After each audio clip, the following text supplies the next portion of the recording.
பேசுங்க ஐயா. உலகறிந்த தமிழ் வாழ் குடிமக்களுக்கு முனைவர் கா வெங்கடேசனுடைய அறிவுரை ஒன்று. அதாவது நான் ஆராய்ச்சி செய்தேன். அதாவது காடர்கள் பற்றி காடர் கூட்டம் என்று ஒரு கூட்டம் இருக்கிறது, இனம் இருக்கிறது. அந்த காடர்கள் எப்போது தோன்றினார்கள், அவருடைய வாழ்வாதாரங்கள் என்ன என்று பற்றி நான் ஆராய்ச்சி செய்தேன்.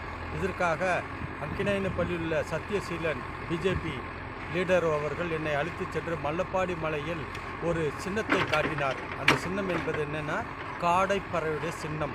காடைப்பறவை என்றது நம்முடைய தாய் சின்னமாக விளங்குகிறது. இது ஆங்கிலத்தில் டோப்போஸ் என்று சொல்லுவாங்க.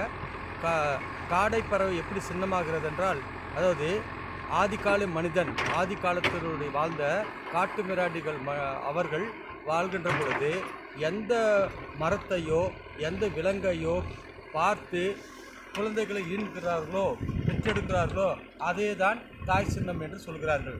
அவ்வாறு பார்க்கும்போது ஒரு பெண் அதாவது காட்டு மிராண்டி பெண் காடைப்பறவையை பார்த்து பெற்ற கூட்டம்தான் காடைப்பறவை கூட்டம். இந்த கூட்டமானது உலகம் முழுவதும் இருக்கிறார்கள். அவர்களுக்கு சின்னமானது, அதாவது காதில் கடுக்கட் போட்டிருப்பாங்க. காதில் கடுக்கட் போட்டிருப்பாங்க. அந்த தாய் சின்னத்தை நம்ம சாப்பிடக்கூடாது. இன்று நான் ஏன் சொல்லுகிறேன் என்றால், காடை பற்றி நான் சொல்லுவது காரணம் இன்றைக்கு காடை முட்டை, காடைப்பறவை, காடைக்கறி என்று விற்கிறார்கள்.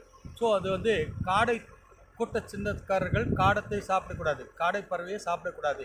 மீன் கூட்டத்தக்காரர்கள் மீனை சாப்பிடக்கூடாது. அதே மாதிரி தான் புடலங்காய் கூட்டம் என்பது புடலங்காயை சாப்பிடக்கூடாது.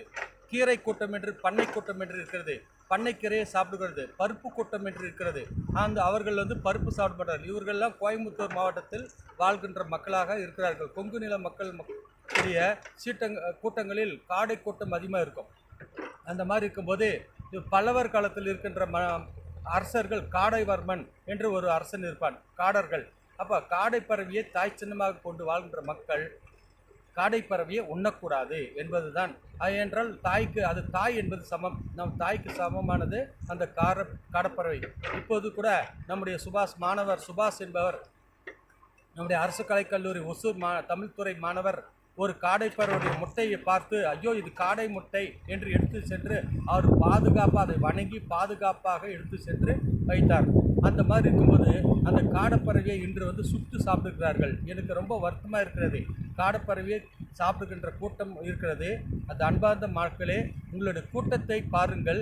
நீங்கள் கூட்டம் என்ன என்று தெரிந்து கொண்டு நீங்கள் சாப்பிடுங்கள். கூட்டம் நீங்கள் காடை கூட்டம் என்றால் நீங்கள் வெற்றி பெறாது. நீங்கள் தாயை சாப்பிட்டதற்கு சமம்.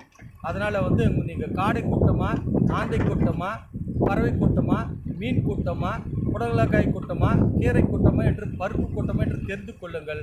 ஸோ அது மாதிரி காடைப்பறவை கூட்டம் என்றால் தயவு செய்து இந்த காடைப்பறவையுடைய கறியை, அதாவது அதோட மாமிசத்தை சாப்பிடக்கூடாது என்பது என்னுடைய வேண்டுகோள். இவர்கள் உலகம் முழுவதும் இருக்கிறார்கள். உலகம் முழுவதும் வாழ்கின்ற தமிழர்கள் அனைவரும் யார் யார் அந்த காடை சின்னத்தை அணிந்தார்களோ அவர்களுக்கு இந்த கடுக்கன் போடுகின்ற பழக்கம் இருக்கும். அவருடைய அம்மன் பானாத்தி அம்மன், காடை அம்மன், கங்கை அம்மன், கங்காதேவி, இவர்களெல்லாம் அந்த காடைப்பறவையுடைய தெய்வமாக விளங்குகிறார்கள். அதை பற்றி நான் மல்லப்பாடி மலையில் ஆராய்ந்து சென்ற போது தான் எனக்கு தெரிந்தது. இதை பற்றி எனக்கு கொங்கு கூட்ட சின்னங்களை பற்றி கிருஷ்ணசாமி